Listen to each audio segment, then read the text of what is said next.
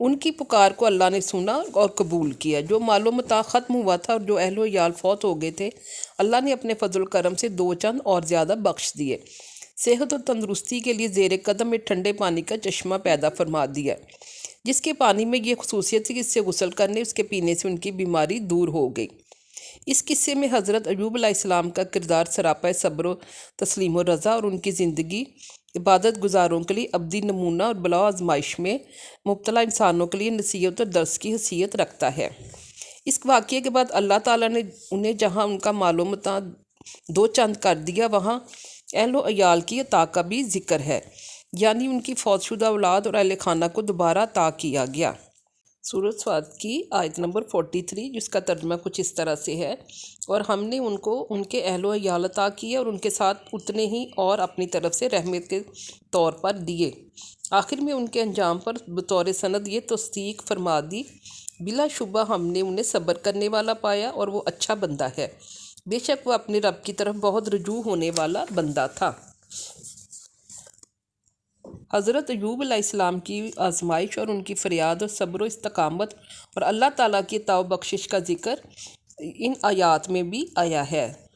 سورہ انبیاء کی آیت نمبر 83 اور 84، اس کا ترجمہ کچھ اس طرح سے ہے، اور ایوب کا حال بھی یاد کرو جب اس نے اپنے رب کو پکارا تھا کہ الہی مجھ کو تکلیف پہنچ رہی ہے، آپ سب مہربانوں سے زیادہ مہربان ہیں۔ پھر ہم نے ان کی دعا قبول کر لی اور ان کا دکھ دور کر دیا۔ ہم نے ان کو ان کا کنبہ عطا کیا، ان کے برابر اور بھی اپنے رحمت خاص کے سبب دیا، عبادت گزار بندوں کی نصیحت کے لیے یہ فضل و کرم فرمایا۔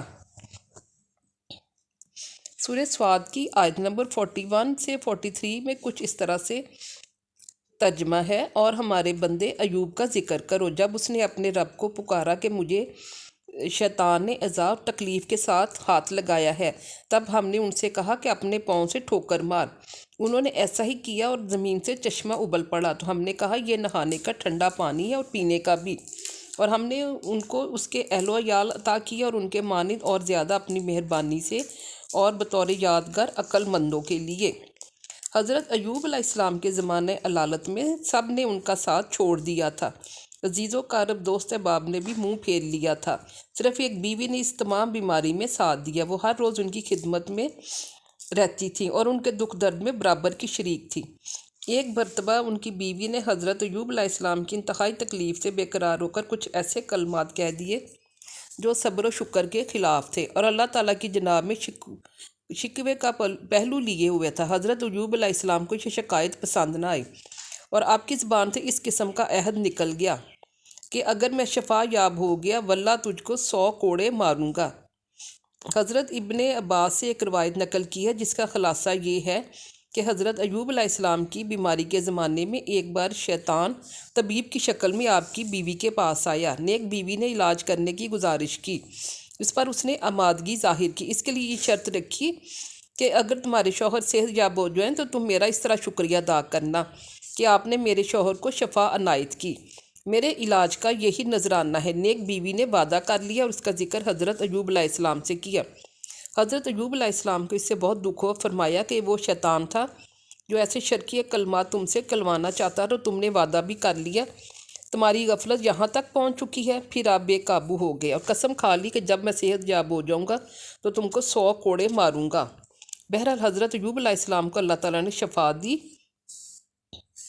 افائے عہد کا سوال پیش آیا، ایک جانب نہایت وفادار اور غم خوار اور رفیقہ حیات ہے، دوسری طرف قسم کو پوری کرنے کا مسئلہ۔ حضرت ایوب علیہ السلام سخت تردد و فکر میں تھے، لیکن بہت جلد اللہ تعالیٰ نے نیک بیوی کو شوہر کے ساتھ وفاداری کا یہ صلہ دیا کہ ایک خاص طریقہ سے اس قسم کو پورا کرنے کا حکم نازل کیا اور ارشاد فرمایا کہ آپ اپنی قسم نہ توڑیں بلکہ 100 تنکوں کا ایک گٹھا بنائیں اور اس سے اپنی بیوی کو ایک ضرب لگا دیں، بس قسم پوری ہو جائے گی۔ چنانچہ حضرت ایوب علیہ السلام نے ایسے ہی کیا اور اپنی قسم کو پورا کر دیا۔ اس واقعے کو قرآن حکیم نے بہت اختصار کے ساتھ بیان کیا ہے۔ وہ سورۃ صاد کی آیت نمبر 44 ہے، اور ہم نے اس کا ترجمہ کچھ اس طرح سے، اور ہم نے انہیں حکم دیا کہ اپنے ہاتھوں میں تنکوں کا ایک مٹھا لیں اور اس سے مار دیں اور اپنی قسم نہ توڑیں، بے شک ہم نے انہیں صبر کرنے والا پایا، بہت ہی عمدہ بندہ، یقیناً وہ اپنے رب کی طرف بہت رجوع ہونے والا تھا۔ حاکم اور ابن حبان نے حضرت انس رضی اللہ عنہ کا ایک اثر نقل کیا ہے کہ حضرت ایوب علیہ السلام 13 سال تک مصائب کے امتحان میں مبتلا رہے، حتیٰ کہ ان کے تمام وزیر و کارب نے ان سے کنارہ کشی اختیار کر لی۔ البتہ عزیزوں میں سے صرف 2 آدمی صبح شام ان کے پاس آتے اور خیر خیریت معلوم کرتے۔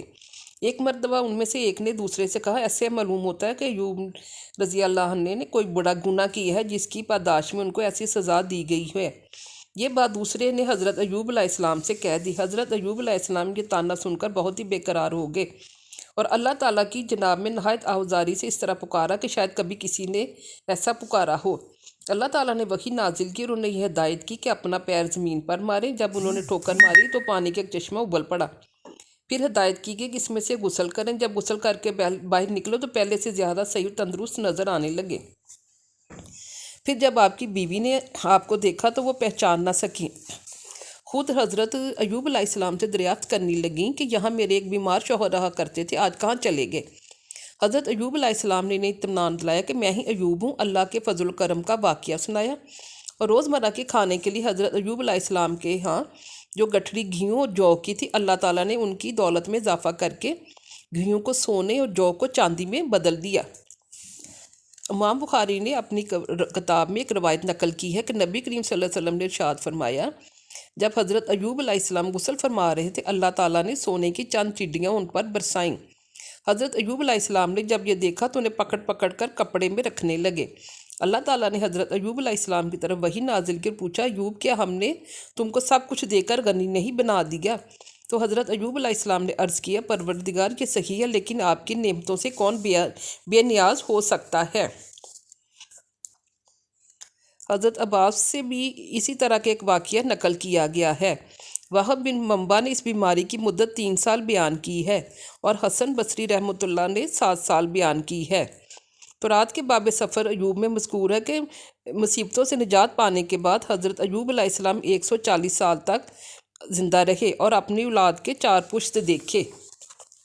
قدیم زمانے سے اللہ تعالیٰ کی یہ سنت رہی کہ جس کو اللہ تعالیٰ کے ساتھ جتنا قرب و منزلت حاصل ہے، انہیں بلا اور آزمائش بھی سخت رہی ہے۔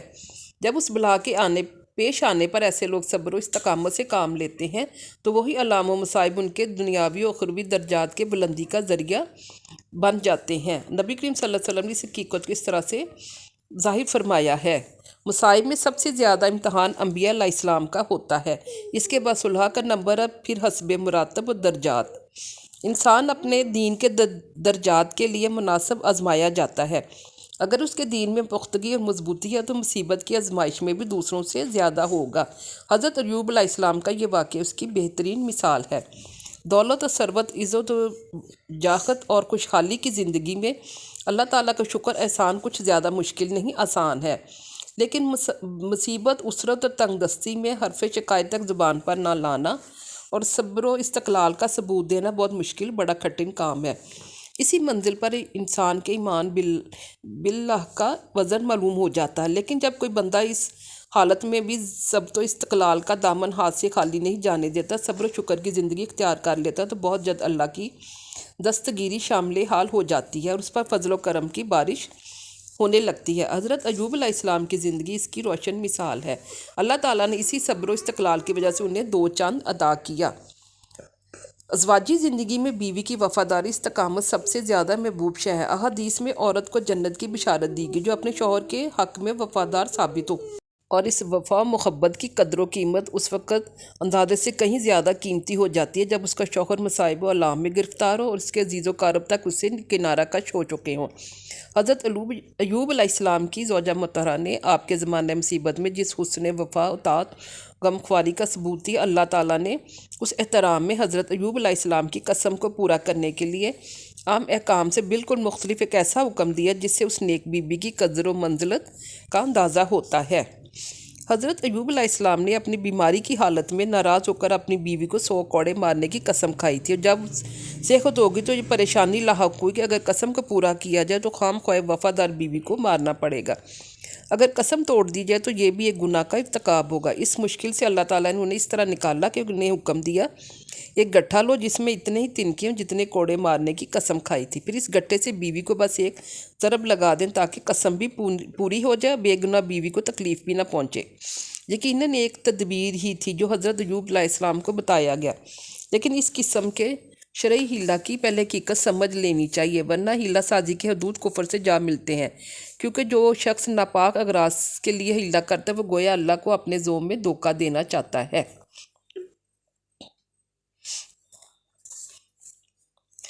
اب قرآن حکیم نے حضرت ایوب علیہ السلام کا واقعہ نقل کر کے یہ بتایا ہے کہ اللہ تعالیٰ کے نیک بندے جب مصائب اور شدائد میں مبتلا ہوتے ہیں تو اپنے رب سے بدگمان نہیں ہوتے، نہ ہی تنگ دل ہوتے ہیں، بلکہ صبر و استقامت کے ساتھ اس کی نازل کی ہوئی آزمائشوں کو برداشت کرتے ہیں اور اسی سے مدد مانگتے ہیں، اسی پر بھروسہ کرتے ہیں، اسی سے آس لگائے رکھتے ہیں۔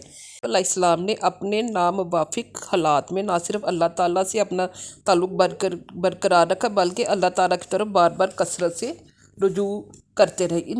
اس کے صلے میں ان کے اہل و عیال کو نہ صرف واپس دیا گیا بلکہ اور زیادہ دیا گیا۔ اس عطا کے بعد قرآن حکیم نے یہ درس دیا کہ اللہ تعالیٰ کا یہ دو چند فضل و کرم ہر عقل والے کے لیے نصیحت ہے۔ سورہ سواد کی آیت نمبر 43، جس کا ترجمہ کچھ اس طرح سے: ہم نے ایوب کو ان کے اہل و عیال عطا کیے، ان کے ساتھ اتنے ہی اور دیے، اور اپنی طرف سے رحمت کے طور پر اور یادگار کے طور پر نصیحت ہے یہ عقل والوں کے لیے۔ امید ہے کہ آپ کو یہ ویڈیو پسند آئے گی اور ہم سب کو اس سے کچھ نہ کچھ سیکھنے کا موقع ملے گا۔ آپ میری ویڈیو کو لائک کریں، سبسکرائب کریں اور شیئر کریں۔ اللہ تعالی ہم سب کا حامی و ناصر ہو۔ تب تک کے لیے اللہ حافظ۔